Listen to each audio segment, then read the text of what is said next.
Eles cantam, batem palmas, pulam. E você olha e pensa, isso aqui é avivamento. Mas se você prestasse atenção na essência do que está sendo pregado, perceberia um cheiro de podridão no ar. Há algo que não combina com o verdadeiro evangelho. Algo que soa bonito demais, confortável demais, doce demais.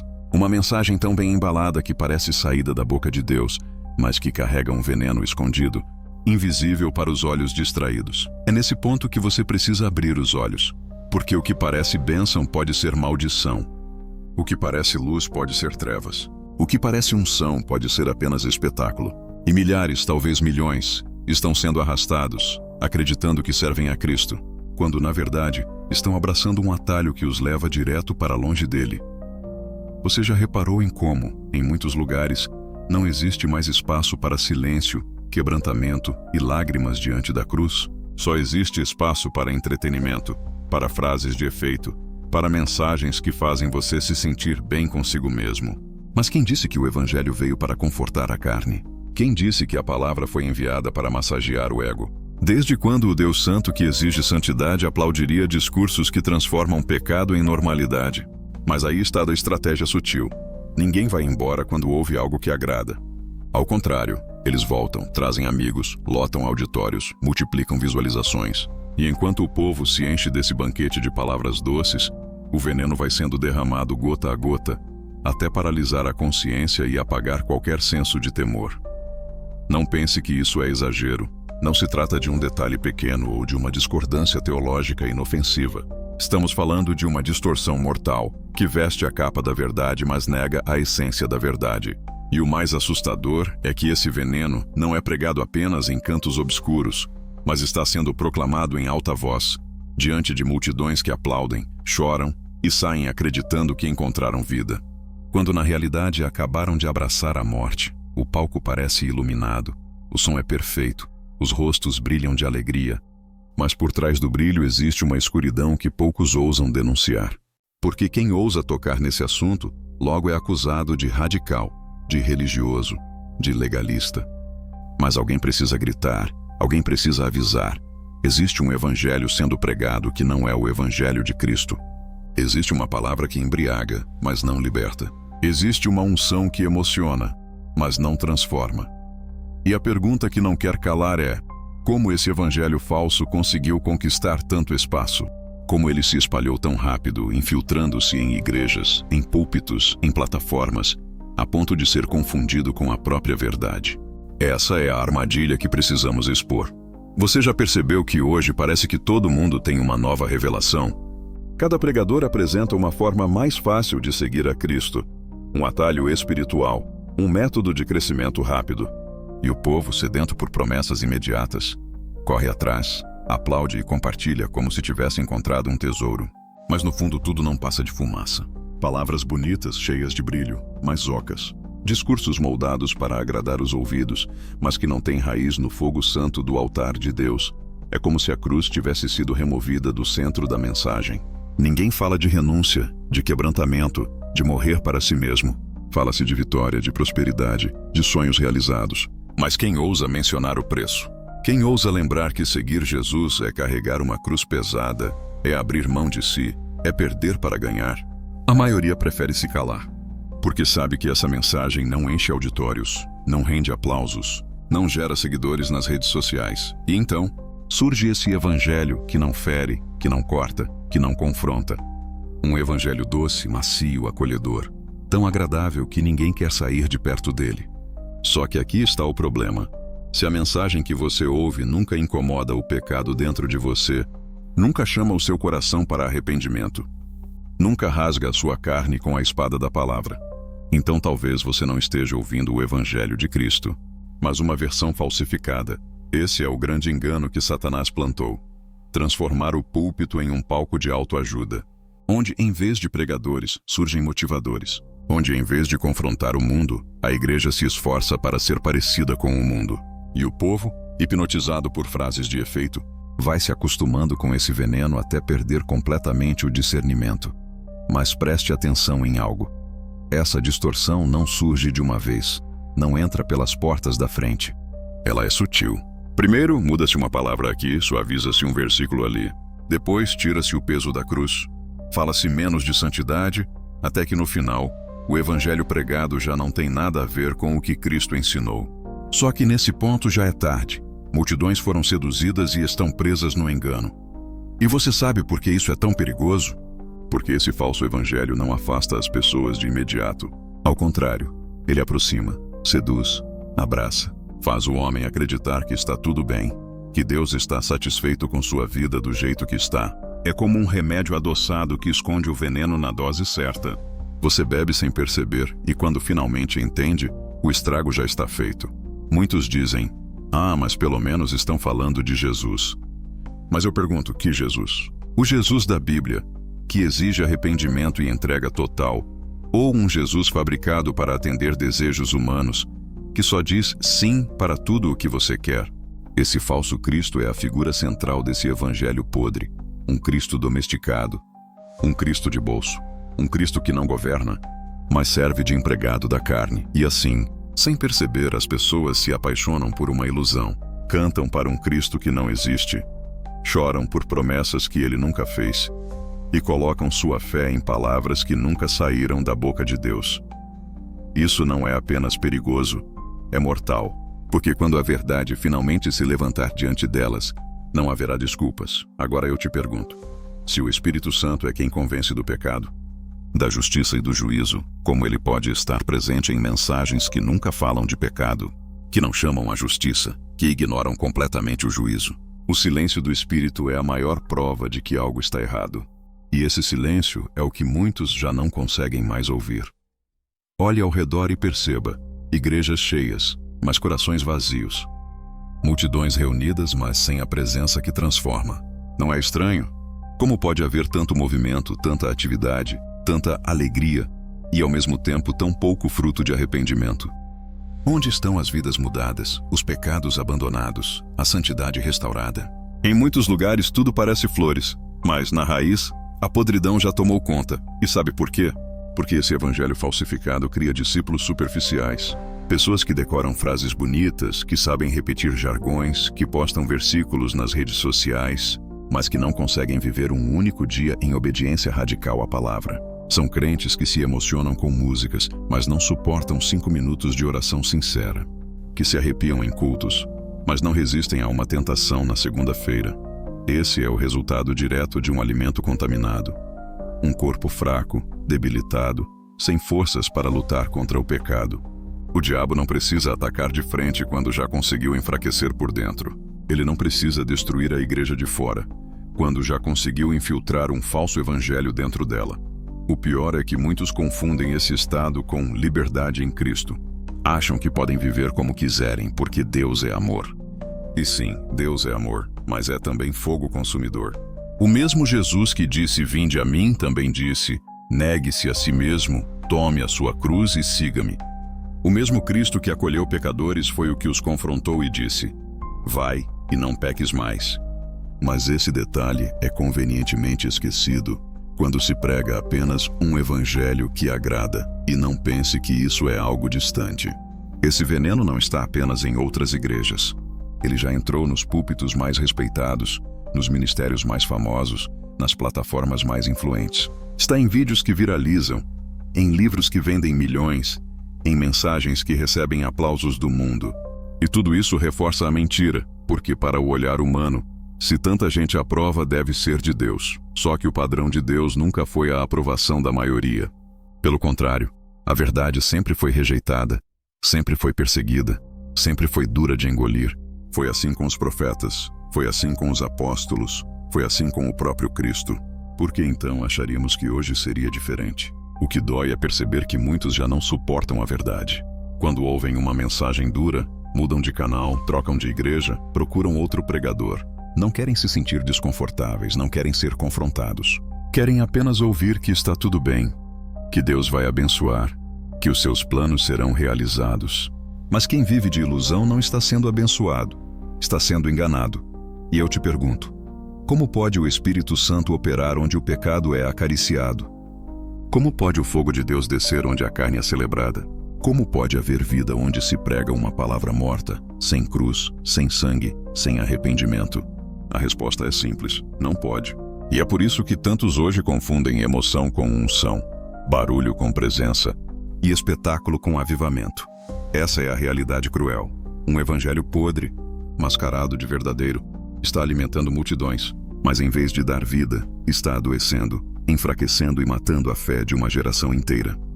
O mais assustador é como tudo isso se tornou normal. Hoje, se você falar de pecado, vão dizer que você é duro demais. Se você falar de santidade, vão acusar de fanatismo. Se você pregar arrependimento, vão rir e chamar de ultrapassado.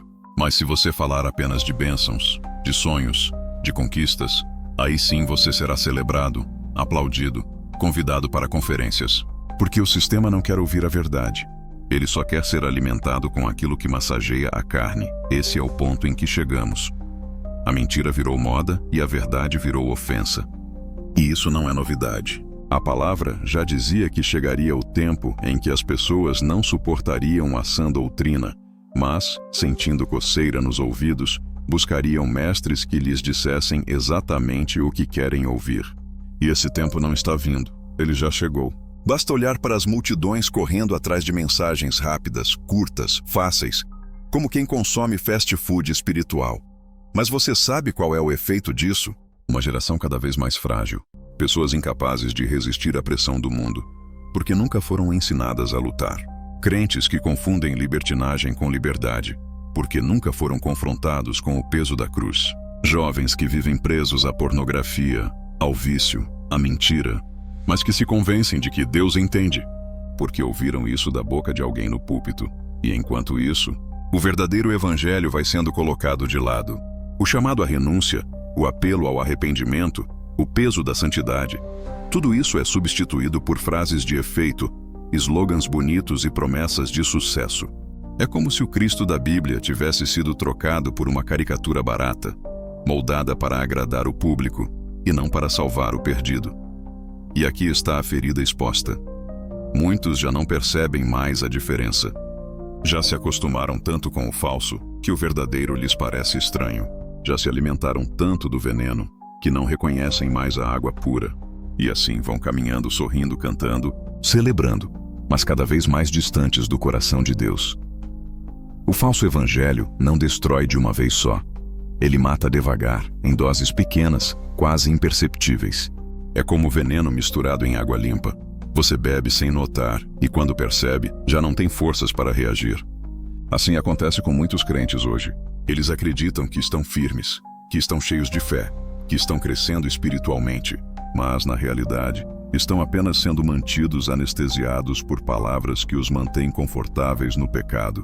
E o que mais impressiona é como esse veneno se espalha. Não é apenas pelo púlpito, mas também pelas músicas, pelas redes sociais, pelos livros de autoajuda com capa de espiritualidade. É como uma rede que vai sendo lançada por todos os lados, capturando corações frágeis, mentes vazias e almas que não têm raiz na palavra.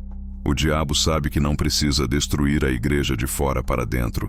Se conseguir corromper sua mensagem de dentro para fora, olhe com atenção. Muitos hoje já não pregam mais Cristo crucificado. Pregam Cristo coach. Pregam Cristo empresário. Pregam Cristo motivador. Um Cristo moldado para se encaixar nas vontades humanas, que nunca confronta, nunca exige, nunca chama a morte do eu. E esse Cristo inventado cai como luva numa geração que não suporta ouvir a palavra arrependimento. Mas o efeito disso é devastador.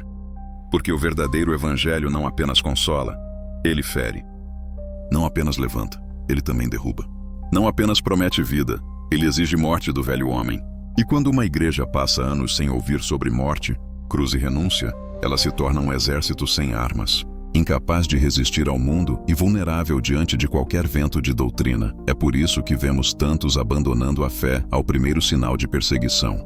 É por isso que tantos estão caindo em pecados grotescos, sem forças para se levantar. É por isso que tantos ministérios desmoronam diante do escândalo, porque o fundamento não é sólido. O que receberam não foi a rocha, mas a areia movediça, e o mais triste é que isso não acontece só com os membros. Líderes, pastores, pregadores também estão caindo nessa armadilha. Muitos, em busca de fama, de aplausos, de reconhecimento, ajustaram sua mensagem para não ofender ninguém. Mas ao tentar agradar a todos, traíram o chamado de pregar a verdade. Se tornaram artistas do púlpito, mas deixaram de ser profetas do altar. E sabe qual é o resultado disso? Igrejas cheias, mas corações vazios. Púlpitos ocupados, mas céus fechados. Palavras sendo multiplicadas, mas o espírito se calando. É um teatro, uma encenação, uma grande ilusão que parece viva, mas que por dentro já cheira a morte. E talvez você se pergunte, como tanta gente não percebe? Como milhares podem estar sendo enganados e ainda achar que estão servindo a Deus? A resposta é dura, mas real. Porque o coração humano prefere a mentira confortável à verdade dolorosa. Prefere um evangelho que diga continue como você está, do que um evangelho que diga morra para si mesmo e viva para Cristo. E é exatamente isso que garante a força desse engano. Ele não apenas convence, ele conquista. Ele não apenas atrai, ele prende. Ele não apenas seduz, ele mata lentamente, até que a pessoa acorde tarde demais. As consequências desse falso evangelho são mais sérias do que muitos imaginam. Não estamos falando apenas de uma vida espiritual fraca ou de crentes desanimados. Estamos falando de destinos eternos sendo selados. Porque quem abraça uma mentira como se fosse verdade não apenas perde o rumo da vida, perde o rumo da eternidade. E é exatamente isso que o inimigo quer. Uma geração convencida, mas não convertida. Uma multidão que canta sobre Cristo, mas nunca se rende a Cristo. Gente que conhece músicas, jargões, versículos fora de contexto, mas que nunca experimentou o peso real da cruz sobre os ombros. Essa é a maior tragédia. Viver a vida inteira dentro de um engano, acreditando que está salvo, quando, na verdade, caminha para a perdição. Pior ainda, quando a verdade aparece, muitos já não conseguem mais recebê-la. Estão tão acostumados com o doce envenenado que rejeitam o amargo que cura. Estão tão viciados em aplausos e promessas fáceis que não suportam ouvir sobre renúncia, obediência e santidade. E assim, preferem continuar iludidos, porque a ilusão é mais confortável que a verdade. Mas a palavra é clara. Não é quem diz, Senhor, Senhor, que herdará o reino, mas aquele que faz a vontade do Pai. Não é quem enche auditórios, quem conquista multidões, quem acumula seguidores, mas quem vive em obediência radical ao chamado de Cristo. E essa obediência nunca será pregada por um evangelho podre, porque o objetivo dele não é formar discípulos, mas fãs. E o que acontece com fãs quando o show acaba? Eles vão embora. O entusiasmo se apaga, a chama desaparece. E o que sobra é apenas um vazio que grita, nunca houve vida aqui. E talvez você esteja pensando, mas como alguém pode resistir tanto à verdade? Como é possível viver anos na igreja, ouvindo a palavra, e ainda assim permanecer cego? A resposta é dura, mas necessária, porque o coração se acostuma com a mentira. Quando uma alma se alimenta todos os dias de um evangelho diluído, ela perde o apetite pelo genuíno. Quando alguém se satisfaz com migalhas de motivação, não sente mais fome do pão vivo que desceu do céu. É por isso que vemos templos lotados e, ao mesmo tempo, famílias destruídas. Corais afinados, mas corações em trevas. Ministérios com milhares de visualizações, mas com zero transformação real. Essa é a epidemia do falso evangelho. Ele dá espetáculo, mas não dá vida. Ele gera emoção, mas não gera arrependimento. Ele produz seguidores, mas não produz discípulos. E aqui está o ponto que poucos têm coragem de admitir. Essa mentira só tem força porque encontra terreno fértil em corações que não querem pagar o preço da cruz. É mais fácil seguir um Deus que aprova todos os seus desejos do que se submeter ao Deus que exige entrega total. É mais fácil ouvir que tudo vai dar certo do que se ajoelhar e clamar, Senhor, muda meu coração. Mas o evangelho verdadeiro nunca será sobre o que você quer ouvir. Ele será sobre o que você precisa viver. Ele não foi feito para massagear o ego, mas para crucificá-lo. Não foi feito para exaltar o homem, mas para exaltar Cristo. E é por isso que, no fim das contas, essa não é apenas uma guerra entre doutrinas, mas uma batalha pela sua alma. O falso evangelho não é apenas uma interpretação diferente da Bíblia. Ele é uma armadilha espiritual, um veneno camuflado de mel. E se você não abrir os olhos agora, pode ser tarde demais quando finalmente perceber. E agora eu te pergunto, olhando bem fundo no seu coração, qual evangelho você tem seguido? O que conforta sua carne ou o que crucifica seu orgulho? O que te promete bênçãos rápidas ou o que te chama para carregar a cruz todos os dias? Porque essa é a linha divisória que separa quem realmente serve a Cristo daqueles que só usam o nome dele para se sentir bem. O evangelho podre, que está se espalhando como praga, não exige renúncia, não exige arrependimento, não exige santidade. Ele apenas alimenta desejos, disfarçando o pecado com uma roupagem espiritual. Mas o verdadeiro evangelho, aquele que Jesus pregou, nunca foi um convite para a zona de conforto. Foi um chamado para morrer para o mundo e viver exclusivamente para Deus. E talvez essa seja a mensagem mais dura que você vai ouvir hoje. Muitos que se dizem cristãos estão caminhando direto para a condenação eterna, porque escolheram seguir um evangelho conveniente, em vez de seguir o Cristo da cruz. Eles querem o céu, mas rejeitam a porta estreita. Querem vitória, mas rejeitam obediência. Querem promessas, mas rejeitam a santidade. O apóstolo Paulo já alertava em Gálatas 1. Se alguém vos pregar outro evangelho além do que já recebestes, seja anátema. E é isso que está acontecendo agora diante dos nossos olhos. Multidões sendo enganadas por um falso evangelho, que promete vida, mas entrega morte. Por isso, essa é a hora de decidir. Não amanhã, não depois, não quando for mais conveniente. Hoje. Ou você rompe com a mentira e abraça a verdade que liberta, ou continua caminhando rumo ao abismo, embalado por palavras doces que escondem o gosto amargo da condenação. O evangelho verdadeiro não precisa ser popular para ser poderoso. Ele só precisa ser vivido. E a pergunta que ecoa agora é: você vai se levantar e escolher a verdade, mesmo que ela te custe tudo? Ou vai continuar aplaudindo a mentira que agrada a carne, mas mata a alma? A decisão está diante de você, e ela revela mais do que palavras quem realmente é o seu Senhor.